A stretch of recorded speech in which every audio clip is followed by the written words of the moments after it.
Good morning. The case study that I've decided to present is the Town of West fertilizer plant explosion. This event is very personal for me, as I will discuss at the end of this presentation.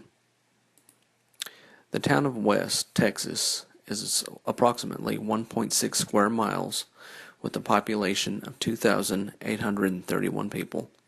It lies 70 miles south of Dallas and approximately 20 miles north of Waco. The town of West is predominantly a farming community. West has all of the typical small town structures: houses, schools, nursing homes, and the fertilizer plant that led to the disaster. There is really nothing unusual, and it's just like 1,000 other small communities in this country.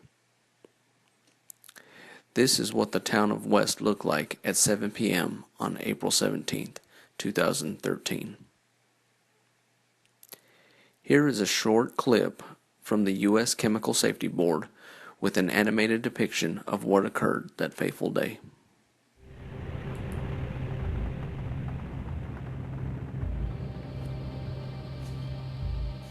The West Fertilizer Company was a fertilizer retail and distribution facility in West Texas, 80 miles south of Dallas.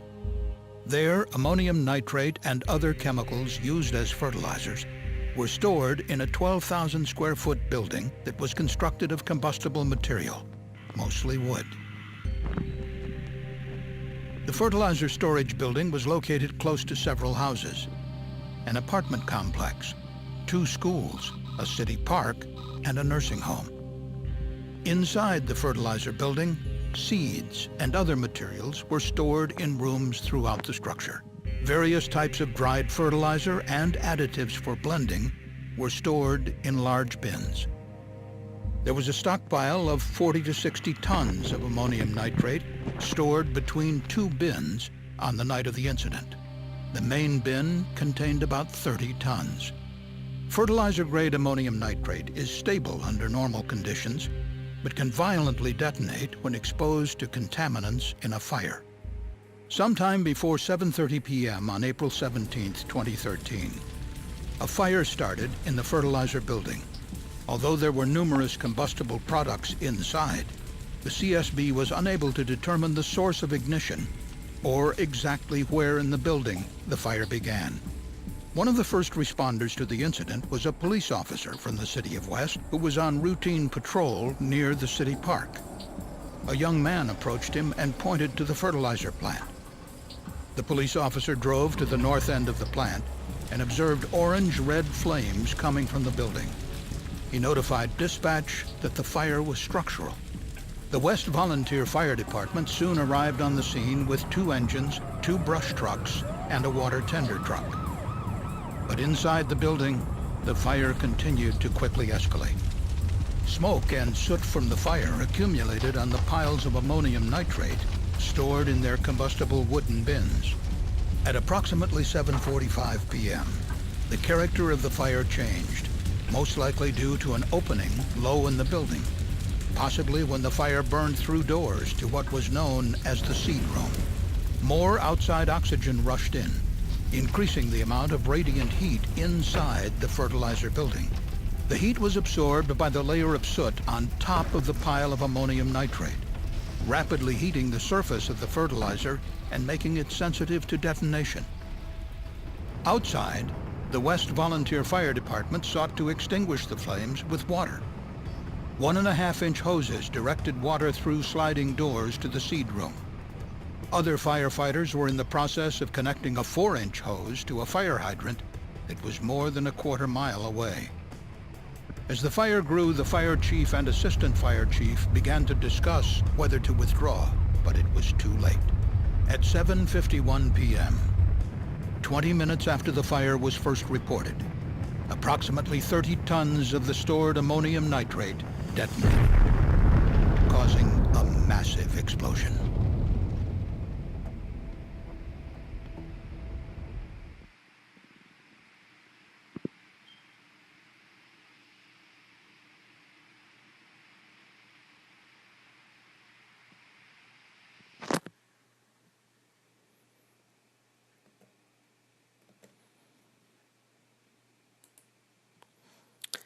And this is what the explosion looked like at 7:53 p.m. to three bystanders who filmed the event from separate locations. Caution, there is some graphic language in this video. With the wind blowing that way.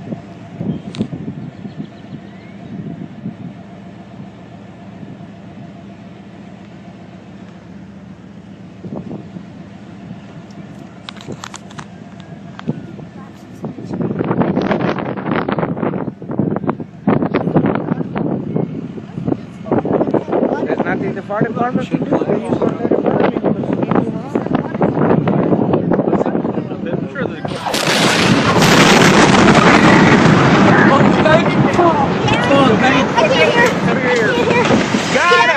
Please get out of here. God damn! Please get out of here. Oh my Please lord! get out of here. Oh my God. Dad, please get out of here. Hey, get in the trunk! Get in the trunk! Chloe.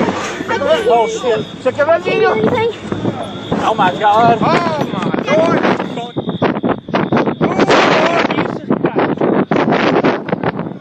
Hey, let's go! Oh my god!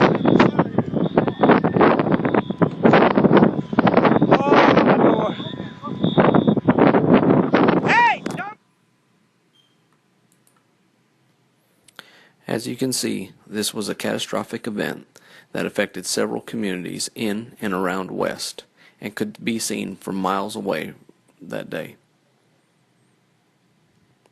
The explosion sent a large plume of smoke thousands of feet into the sky. And this is the aftermath of the fertilizer plant. At this point in the presentation, I would like to take a moment of silence to remember all of the first responders that perished that fateful day. Thank you. The financial loss from the disaster is reportedly over $100 million in insured property loss. Initially, the town of West was denied disaster aid from FEMA, stating that while it will give emergency funds to individual residents, the agency's review of the state's appeal for help found that the explosion is not of the severity and magnitude that warrants a major disaster declaration. As for the emergency management activities during this disaster, Frank Patterson, the emergency manager of McLennan County, led the response to the fertilizer plant explosion. Patterson set his initial priorities as search and rescue, stabilization, triage and transport of patients, hazardous materials, fire suppression, and scene control and staging. After such an event, we find it advantageous to learn from lessons gained through this experience. Some of the lessons learned are to have both a public relations person on the command staff and a public information officer. There will be a lot of second guessing, and it will come very soon. Have incident management teams who can stay more than a few days. Have contingency plans for technological tools. Radio communications may get wiped out. The team on this explosion never used the web EOC on the incident. Additional lessons learned are plan for mass casualties, including for documentation of body recovery. And when planning a memorial service, include all related groups. Plan for management of volunteers and donations. Appoint a scribe to record phone calls, conversations, and timelines for each member of the command and general staff. Isolate the command post from the general public. Disseminate information to all responders, and keep the incident under the control of the local jurisdiction. On a personal note, I responded to this as a member of Texas Task Force 2 and ran search and rescue efforts. Here are some images from the apartment building where we located 2 victims.